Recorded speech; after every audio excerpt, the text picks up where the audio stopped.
Báo Trung Quốc bác tin binh sĩ bị bắt giữ khi xâm phạm lãnh thổ Ấn Độ. Trung Quốc, mưa lũ đầy đọa 1,8 triệu dân, sập 17.000 ngôi nhà, vỡ đê, lạnh giá bất thường. CDC Trung Quốc cảnh báo về chủng cúm gia cầm H5N6 chết người, tỷ lệ tử vong 50%. Ông Trump có thể vừa tiết lộ khẩu hiệu tái tranh cử năm 2024. 87 vận động viên Mỹ mắc kẹt giữa bão tuyết. Mỹ, CEO cầm lái gây tai nạn máy bay, tất cả 4 người tử nạn. Tiêm kích Nhật rơi mất mái vòm buồng lái 90 kg khi đang làm nhiệm vụ. Tất cả sẽ có trong bản tin đặc biệt cập nhật những tin tức nóng nhất trên kênh FBNC.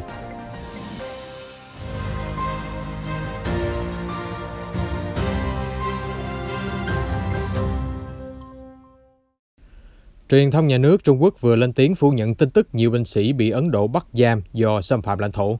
Mặt khác, báo Trung Quốc lên án việc một cuộc tuần hành biên giới bị New Delhi cản trở vô lý vào cuối tháng 9 vừa qua. Lãnh thổ Ấn Độ và Trung Quốc được phân định bằng đường kiểm soát thực tế LAC, nhưng hai bên chưa thống nhất về mốc biên giới cụ thể. Đó cũng là mồi lửa cho những tranh chấp căng thẳng hàng chục năm. China Daily mới đây khẳng định quân đội Trung Quốc đã thực hiện nhiệm vụ hợp pháp trong lãnh thổ nước này gần LAC. Trong khi đó, truyền thông Ấn Độ tuần trước đưa tin nhiều binh sĩ Trung Quốc đã bị bắt giữ trong vài giờ sau một cuộc đối đầu nhỏ ở khu vực Tawan, bang Arunachal Pradesh. Sự việc cuối cùng được hòa giải theo các giao thức ngoại giao. Báo China Daily lại khẳng định binh sĩ Trung Quốc đã phản kháng khi bị cản trở vô lý, sau đó đã giải quyết được căng thẳng và hoàn thành nhiệm vụ, trở về căn cứ. Tờ báo dẫn lời tướng lĩnh Trung Quốc cho rằng phía Ấn Độ đã cố tình khiêu khích và bôi nhọ Trung Quốc, vi phạm nghiêm trọng thỏa thuận song phương. Taiwan, nơi được báo cáo xảy ra sự cố, vốn là điểm nóng căng thẳng giữa hai cường quốc châu Á. Bắc Kinh tuyên bố khu vực cực Bắc tiểu bang Arunachal Pradesh này là một phần của Tây Tạng và vì vậy thuộc về Trung Quốc.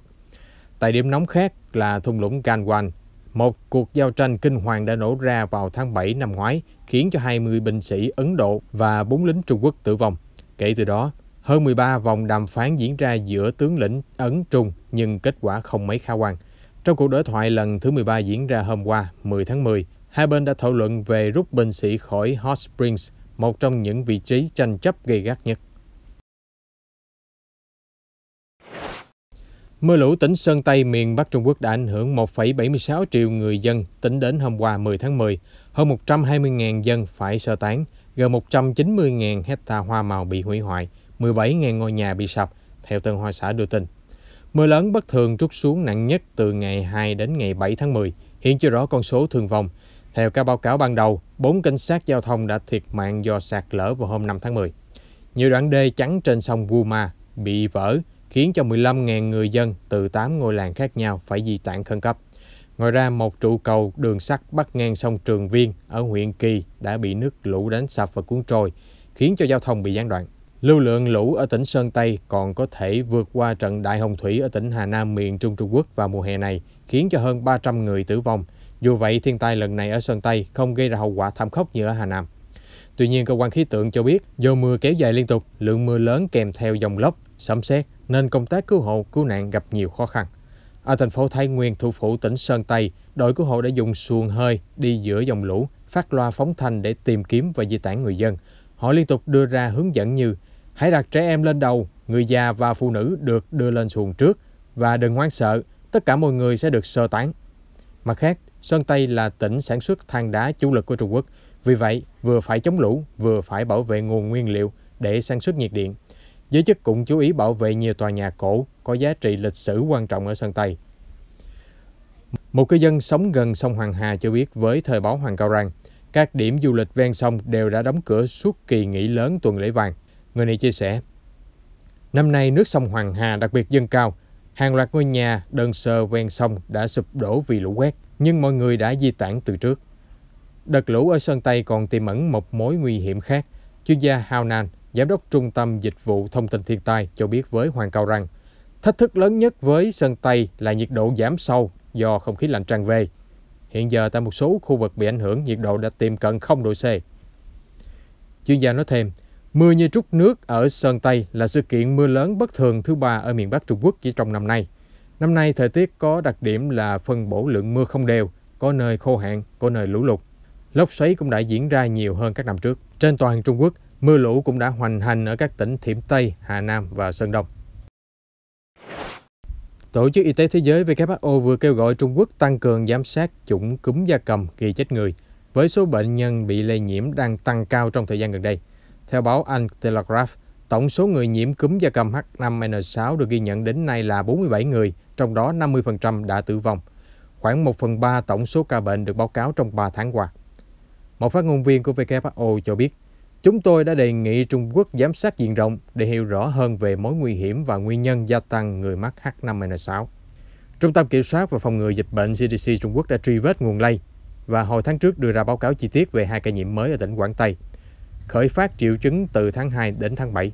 CDC Trung Quốc lưu ý, dịch xuất hiện ở nhiều nơi, đặt ra mối đe dọa nghiêm trọng đến ngành công nghiệp gia cầm và sức khỏe con người. Đến hiện tại, tổng số ca nhiễm H5N6 tương đối thấp, cũng không có bằng chứng cho thấy virus lây truyền từ người sang người. Thế nhưng, điều gây lo ngại là virus có thể gây bệnh nặng ở nhiều nhóm tuổi khác nhau và có tỷ lệ tử vong lên tới 50%. Theo Telegraph, cúm gia cầm thường xuyên lây lan giữa các loài chim nhưng hiếm khi truyền sang con người. Dù vậy, các chủng virus này luôn được giám sát chặt chẽ trên toàn cầu. Hồi đầu thập niên năm 2000, một đợt bùng phát H5N1 ở nhiều quốc gia đã dấy lên lo ngại về đại dịch cúm gia cầm. Nói về chủng H5N6, nó được xác định lần đầu tiên vào năm 2014 và WHO vào tháng 8 vừa qua vẫn xác nhận nguy cơ lây nhiễm H5N6 giữa người với người là thấp. Tuy nhiên, một người phụ nữ Trung Quốc 61 tuổi nhập viện vào tháng 7 nói rằng bà nhiễm H5N6 dù chưa từng tiếp xúc với gia cầm sống. Điều này đặt ra nhiều nghi vấn. Tuy nhiên, bác sĩ John Macaulay, giám đốc Trung tâm Bệnh cúm liên kết với WHO nhấn mạnh rằng mọi người không nên quá lo lắng. Hiện chưa có bằng chứng cho thấy H5N6 lây truyền trong cộng đồng. Ông nói thêm, có khả năng do việc tăng cường giám sát và xét nghiệm dịch tễ trong đại dịch COVID-19 đã vô tình giúp phát hiện thêm nhiều ca mắc cúm H5N6. CDC Trung Quốc đang theo dõi sát sao tình trạng này. Cựu Tổng thống Mỹ Donald Trump vừa tổ chức cuộc meeting hoành tráng ở bang Iowa vào hôm 9 tháng 10. Trong sự cổ vũ nhiệt tình của đám đông, ông Trump kêu gọi chúng ta sẽ đưa nước Mỹ trở lại. Theo đó, ông Trump cáo buộc phe Dân Chủ và chính quyền Tổng thống Joe Biden đang đẩy đất nước đến bờ vực lùi tàn. Ông Trump chỉ trích về gói đề xuất đầu tư cơ sở hạ tầng hàng ngàn tỷ đô la đang gặp vướng mắc tại Quốc hội của Tổng thống Biden. Trong cuộc bầu cử năm ngoái, ông Trump đã chiến thắng ông Biden tại bang Iowa với tỷ lệ 53% so với 45%. Theo các cuộc thăm dò, ông Trump nhận được sự ủng hộ ở bang này thậm chí còn cao hơn lúc còn điều hành ở Nhà Trắng. 53% cử tri của bang tuyên bố ủng hộ ông Trump, nhỉnh hơn so với 48% lúc đương nhiệm, theo khảo sát gần đây của Des Moines Register. Ngược lại, ông Biden nhận về 37% ủng hộ và 61% không hài lòng. Trong bài phát biểu dài 90 phút hôm 9 tháng 10, ông Trump cũng lặp lại các cáo buộc gian lận bầu cử và kêu gọi cử tri Cộng hòa cố gắng hết sức trong đợt bầu cử giữa kỳ năm 2022 để giúp đảng giành lại đa số ghế ở lưỡng viện. Chúng ta phải gửi đến cánh tả một thông điệp mạnh mẽ mà họ không bao giờ quên được, trích lời ông Trump nhấn mạnh. Cựu Tổng thống cũng đã nêu ra một thông điệp có thể là khẩu hiệu tranh cử năm 2024, đó là Make America Great Again, Again, có thể hiểu như đưa nước Mỹ vĩ đại trở lại thêm nhiều lần nữa.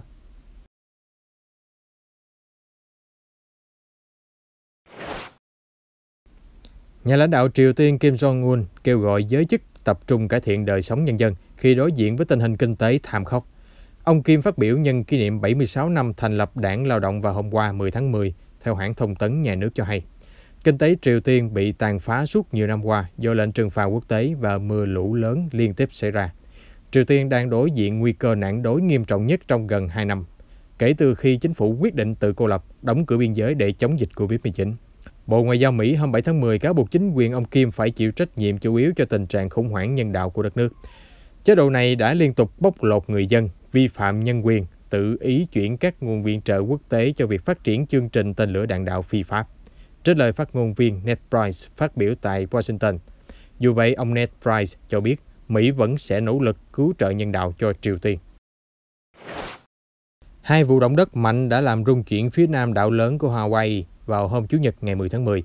Trận động đất đầu tiên mạnh 6,1 độ Richter diễn ra vào buổi trưa, vị trí cách cực nam của đảo lớn khoảng 27 km, Theo Cục Khảo sát Địa chất Mỹ cho biết, cơn địa chấn thứ hai mạnh 6,2 độ Richter diễn ra sau đó 20 phút ở cùng khu vực. Khoảng 2.000 người dân đã cảm thấy rung lắc nhưng không có cảnh báo sóng thần. Trong vòng một thế kỷ, có khoảng 15 trận động đất mạnh hơn 6 độ đã diễn ra trên đảo lớn. Các vụ động đất mới đây diễn ra sau khi núi lửa Kilauea, núi lửa hoạt động mạnh nhất trái đất, đã thức giấc và phun trào vào tháng trước, khiến dung nham và tro bụi bao phủ dày đặc xung quanh. Tuy nhiên, đợt phun trào này không đe dọa các hộ dân. Một trận bão tuyết tháng 10 đã khiến tuyết rơi dày hơn 30 cm ở tuyến đường núi bang Utah, Mỹ. Giữa lúc đó cũng diễn ra cuộc thi siêu việt dã cự ly 80 km.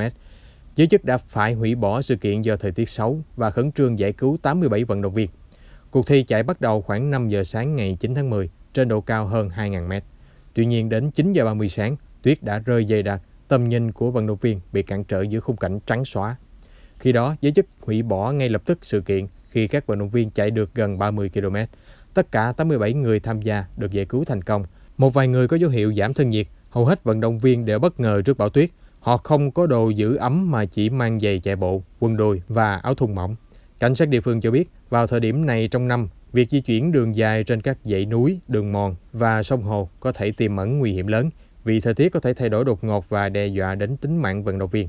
Ngay cả cơn mưa nhỏ ở thung lũng cũng có thể biến thành dông bão khi vận động viên tiếp tục di chuyển đến vị trí cao hơn. Một CEO công ty tài chính và 3 người khác thiệt mạng trong vụ tai nạn máy bay thảm khốc ở bang Georgia. Cụ thể, ông Jonathan Rosen, 47 tuổi, giám đốc điều hành công ty tài chính Entire Global, là phi công cầm lái chiếc máy bay Cessna, một động cơ khi nó rơi xuống đất và bốc hỏa vào trưa thứ Sáu 8 tháng 10. Tất cả người trên máy bay đều thiệt mạng, bao gồm Rosen, 14 tuổi, họ hàng với CEO. Một nhân chứng cho biết, máy bay lao xuống đất rất nhanh, tôi cứ ngỡ là một cú hạ cánh bình thường, nhưng máy bay nằm sấp và bốc cháy dữ dội.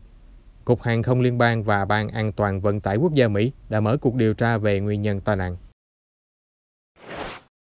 Một chuyến bay dự kiến tốn 12 giờ từ Anh Quốc đến Hồng Kông đã biến thành hành trình kéo dài tới 36 giờ với khoảng 100 hành khách mắc kẹt giữa trời trên chuyến bay của hãng British Airways.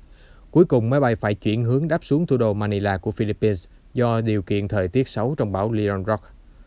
Cụ thể, chuyến bay BA031 cất cánh từ sân bay Heathrow của London lúc 7 giờ 40 tối thứ Sáu, theo giờ địa phương, dự kiến đáp xuống sân bay trên đảo Xích Liệp Giác, Hồng Kông vào lúc 2 giờ chiều thứ Bảy, theo giờ Hồng Kông. Tuy nhiên, lúc đó cả Hồng Kông đã đóng cửa vì bão lớn. Theo giới chức hàng không, 36 chuyến bay đã bị hoãn, 5 chuyến bị hủy, 3 chuyến phải đổi hướng, bao gồm máy bay của British Airways. Máy bay đã bay vòng vòng trên bầu trời Hồng Kông trước khi đổi hướng về thủ đô của Philippines, và khoảng 2 tiếng sau khi hạ cánh xuống sân bay quốc tế ở Manila, hành khách không chỉ tốn thêm 24 tiếng trên máy bay, mà còn trải qua nhiều quy định kiểm soát dịch Covid-19 nghiêm ngặt.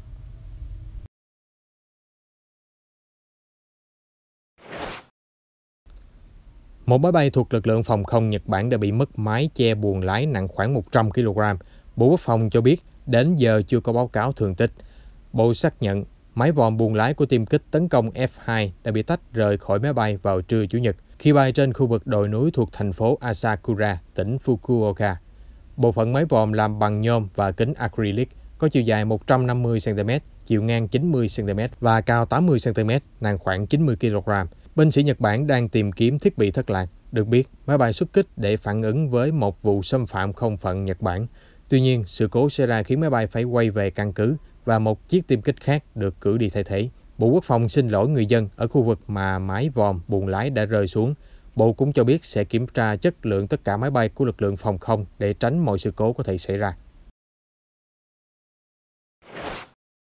Hỏa hoạn ở một trạm biến áp chính gần thủ đô Tokyo do công ty đường sắt Đông Nhật Bản điều hành đã gây mất điện vào hôm qua 10 tháng 10, khiến cho hàng loạt tuyến tàu bị đình chỉ, ảnh hưởng đến 236.000 hành khách.